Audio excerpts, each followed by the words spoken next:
Okay, so today's our last study group, which I think I've said many times is wild. But of course, we have some housekeeping to do and some things to make sure that you graduate smoothly. So first of all, deliverables. Hold on, why is it not typing? There we go. Deliverables. So first, of course, you want your capstone project. You want like your upload. It's going to be uploaded the same way that you do for your other projects, the same way on Canvas as other projects. That's pretty straightforward. One thing that I know a few of you have to get working on is blogs.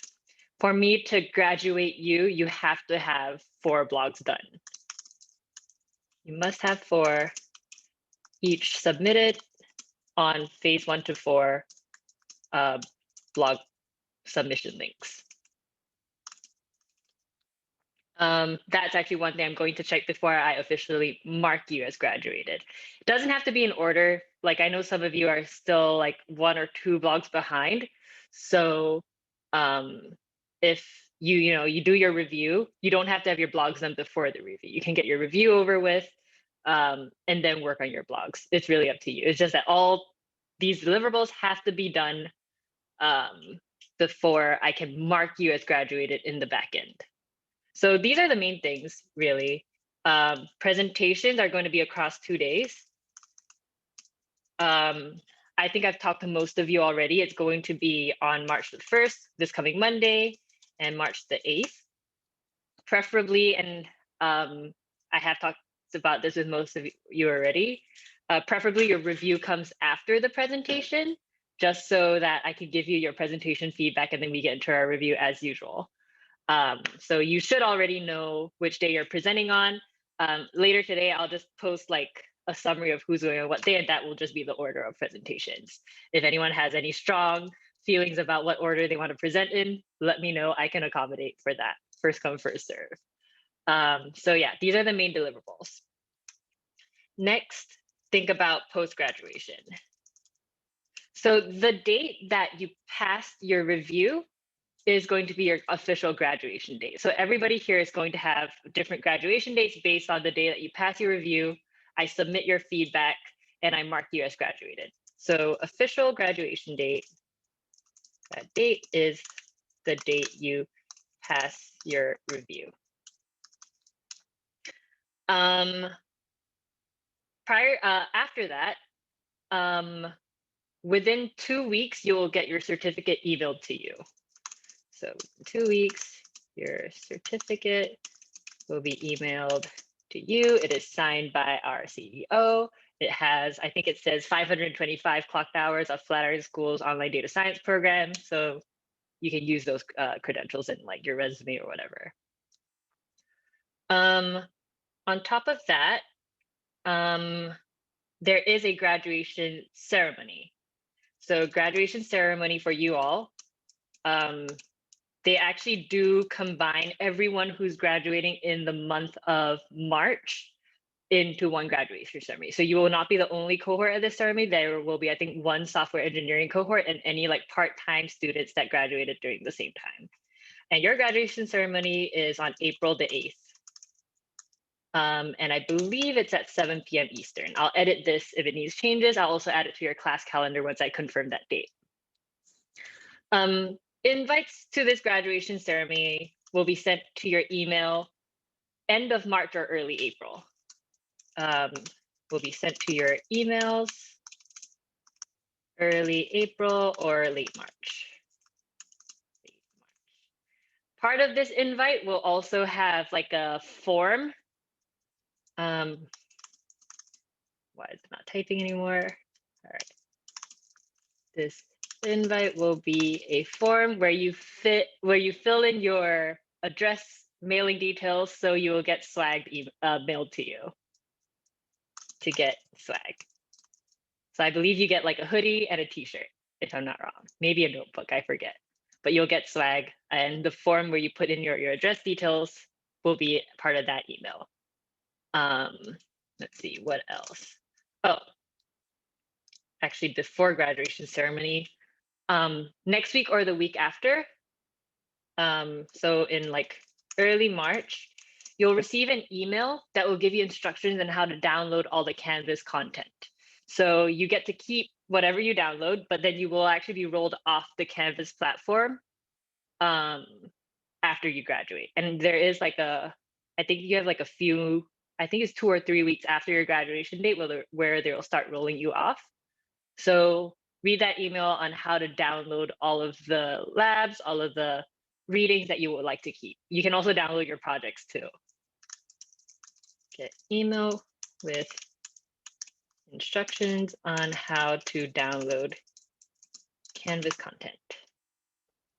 Cool. Let's see. Yeah, at this point, any questions about anything post-graduation so far? After our graduation, our username and password in Canvas doesn't work anymore? I'm actually not 100% sure. I think it might work, but then you'll have no material. I'm not sure on that, honestly. I'll check for you though. Let me write that down to check for whether Canvas login. That's a good question. But regardless of if you get access or not, the material will not be there after like a few weeks after you graduate. And there will be info in that email that will be sent out based on like when you officially lose access. Any other questions about any of this so far? Did you say that we could work on our blog after we do the project review with you, but then our graduation date would be moved until the blog is turned in? That is correct. Yep. So the order in which you complete these things doesn't matter, but to officially graduate, you need all of the deliverables in. Okay, thanks. You're welcome. Anything else? All right. So the last thing I wanted to talk about is what to expect for these reviews. So for these reviews, honestly, it's going to be pretty similar to our prior reviews. I will just be doing it more in the form of questions. So rather than me being like, as usual, walk through your notebook, tell me what you did, it'll be guided more by questions. So for example, I'll ask, all right, tell me about your data collection processes, or tell me about your modeling. And before that, I'll even set it up with saying in like a very interview style, tell me about your project, your motivations for doing this project, why this project is so important to you, stuff like that. So I would say the most common interview question, which is like, tell me about your project or tell me about one of your projects. So if you want to prepare for that, do so. Any of the questions that I'm asking you that are unrelated to, just getting your project done, because I will ask a couple like conceptual questions based on like the models that you're using or some of the algorithms that you're applying at any point of your project. I will ask those questions. I don't expect everyone to know all of the answers, but I'm asking those questions just so you have a sense of what possibly could come up during an interview. So you don't have to know your project super inside out, although hopefully you kind of do. But I don't expect everyone to have perfect answers on like how every algorithm they tested worked. But it's more of just like to like remind you that you might want to prepare these answers for interviews. Any questions regarding that? Form of questions. If you want to prepare, what is your project? Motivations for doing this, and then overall processes. Yeah, any questions about the reviews that are coming up in the next couple of weeks? Cool. Let me see if there's anything else that I need to remind you of. No, I think that's all. Let's see. Yeah, I know some of you are working on front ends and like additional parts of your project that are not capstone requirements, or they're like above the minimum requirement for capstones. So for you all, I actually don't have another full-time cohort until April. So for the rest of March, I'll actually be opening my one-on-one links to you all. I'll actually be canceling any recurring one-on-ones just because, but I'll be canceling recurring one-on-ones, but you will feel free to book one-on-ones with me even after you officially graduate for the rest of March. If you just want to like talk through additional deliverables, or I'm more than happy to do like a resume overview, mock technical interviews. So I'm happy to do that, because if not, I'll also be kind of bored during this like in between cohort time. So same one-on-one link, just that I'll be canceling all recurring ones after our capstone review. So yeah, just to let you all know. Yep, so let me type that here. Additional one-on-ones up to the end of March can be for anything technical. Book via my one-on-one link. Cool. At this point, any questions regarding like wrapping up your time at Flatiron? Cool. Also, in addition, because I always do this, I will also like put out a poll and I will organize a happy hour for all of us. So that will probably be, I think, closer to the mid or end of March once everyone from the cohort is graduated. So look out for that. After you graduate, you will actually be moving Slack channels. So that's another thing to expect. You're going to roll off of the Flatiron School Slack channel, and you'll be added to this alumni Slack channel. Those of you who came to the Q&A with my friends, they talked about it. But all alumni is on a different alumni Flatiron alumni Slack channel. I'm also on there. So whoever gets there first, feel free to make a class channel. It's not automatic, but feel free to make a class channel so that you can add each other back into that channel as you all start graduating and get put onto that Slack. Cool. So let me also put that there.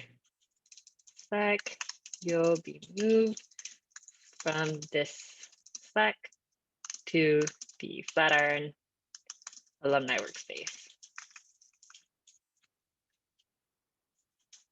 And when you get to that workspace, there's a channel with like a welcome that shows you all the relevant channels that you can join. There's like DS Alumni, which is all data science alumni across all campuses and online. I think there is at least a few people from every single cohort that has ever occurred. So once in a while, there are like job postings there. People sometimes want to collaborate on projects. So yeah, feel free to use that space to like do some networking too. Yeah, any questions about that? All right.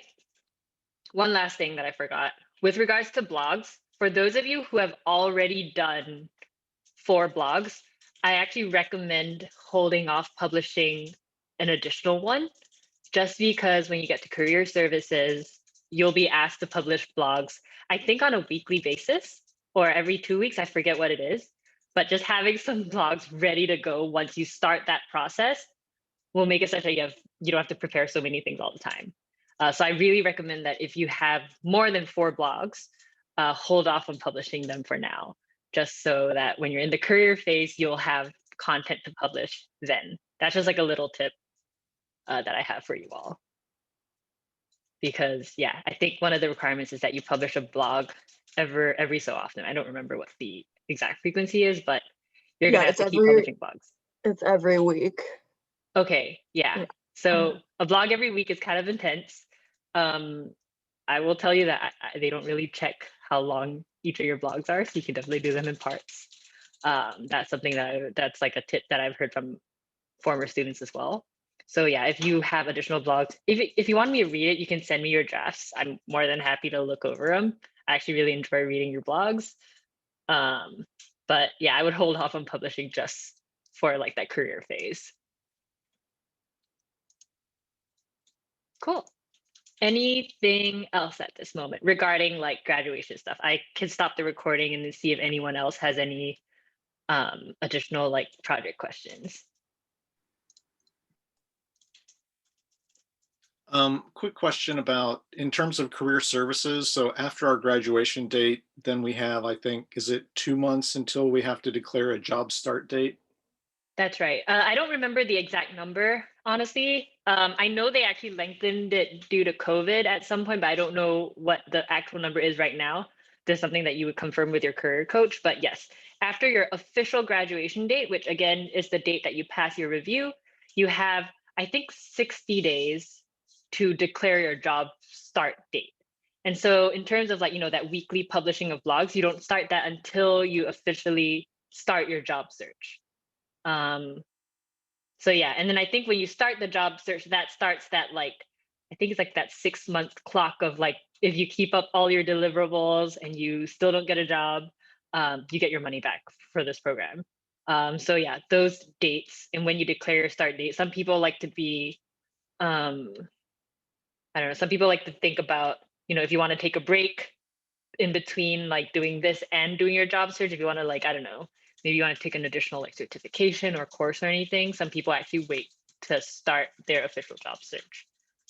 So it really depends on like what your strategy is.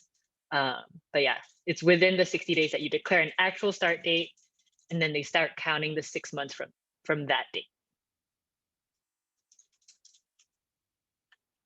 I will say this is also the policy that I remember from like at least a year ago. So you might want to double check with your career coaches because they know that process better than I do. All right. Any other questions on wrapping up? I have another question about job search. On average, how many hours a day we should put on job searching thing? Because you say it's intense to, for example, write a blog in each week. Yeah. I don't know. I think it might be a better question for career coaches because everyone's a little bit different. I know some people like to dedicate like a couple hours every day to like put in applications. I personally don't like to do that every day. I personally like do it like at the start of the week. Like I would do it like Monday, Tuesday, more hours, and then not do that on like Wednesday through Friday. That's just how I work. In terms of hours, I don't know. I've been lucky, I guess, in the sense that I haven't had to be looking for a job for a very long time, so I don't really have much of my own experience to speak to. But I think on average 1 to 2 hours a day is normal. But this is not from my own experience. This is based on what like career coaches have said based on what I do. So yeah, I think that's a better question for career coaches for sure. Okay, thank you. I can contribute a little career advice I got from because I had an interview already and I was talking to him about it beforehand. Basically, go out and get certificates. Because of COVID, they're getting a lot of resumes right now. And to make yourself stand out, saying I have a certificate in A and B of what the company concentrates on puts you a big step ahead. So I went to Udemy and for $15, I got a SQL certificate in, I think it was like an 8-hour course. So it's not bad, and try and incorporate that into your job search a little bit. That's the advice I got. That's awesome. Yeah, I think especially now in the time of COVID when there are a lot of people in the job market, there's a lot of, I know that in a lot of HR places, they have like filtering systems where they will literally look to see if you have certification or if something is listed under your skills. So getting that section of like your resume or your portfolio as robust as possible, I think is a good strategy too. Cool. Anything else? Are there any particular skills or courses you would recommend? That would... Yeah, I think it depends on what you are interested in following, right? But the most common tracks to go down would be actually something that some of my more recent students have found more useful is something along the lines of more data visualization or something along like business intelligence. Honestly, a course on like how to think about creating visualizations can be very, very useful.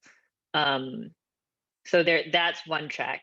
Like preparing for like dashboards, you might want to learn Tableau. A lot of companies are using Tableau. So you could go like either the visualizations route.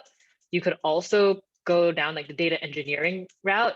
In that post-grad resources doc, I linked like the very like I think is it Udacity or Udemy? I forget.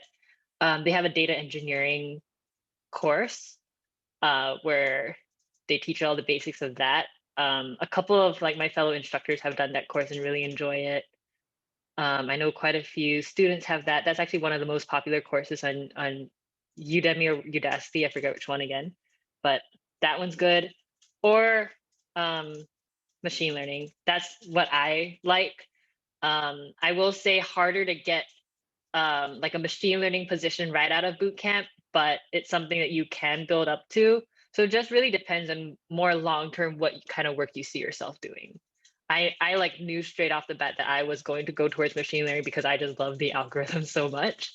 But it really depends on what you enjoy, right? If you like the Python aspect, you might consider going more of the data engineering route.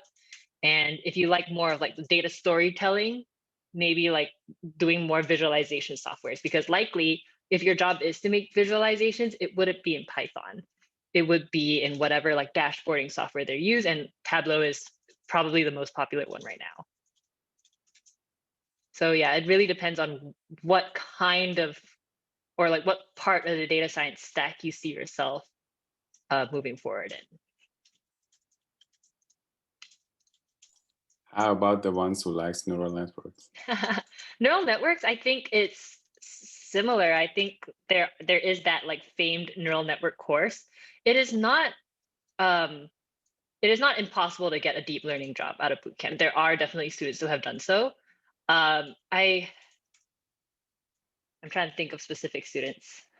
I don't think it took them any more or less time to get their jobs. They just like really demonstrated a depth of understanding and real passion for neural networks, which I do know one of my students got. He worked for a startup, not doing machine learning stuff first, and then during the process did like a deep learning certification, and now is working as a machine learning engineer at Bloomberg.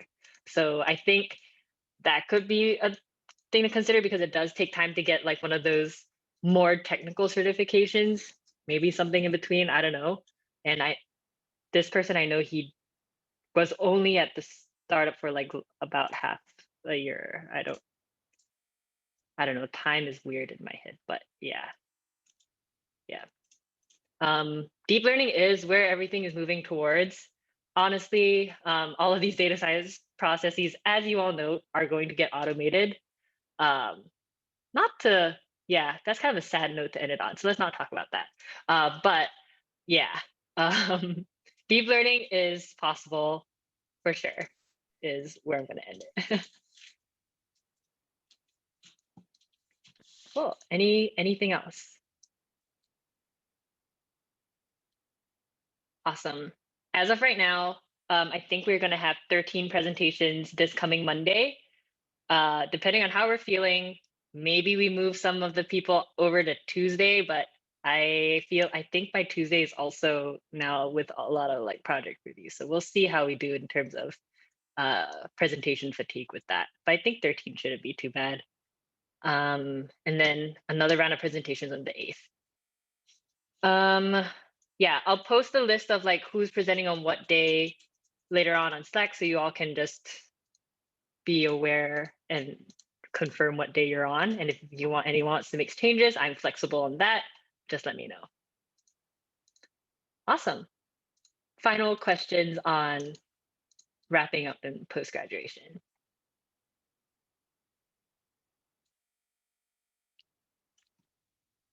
Cool.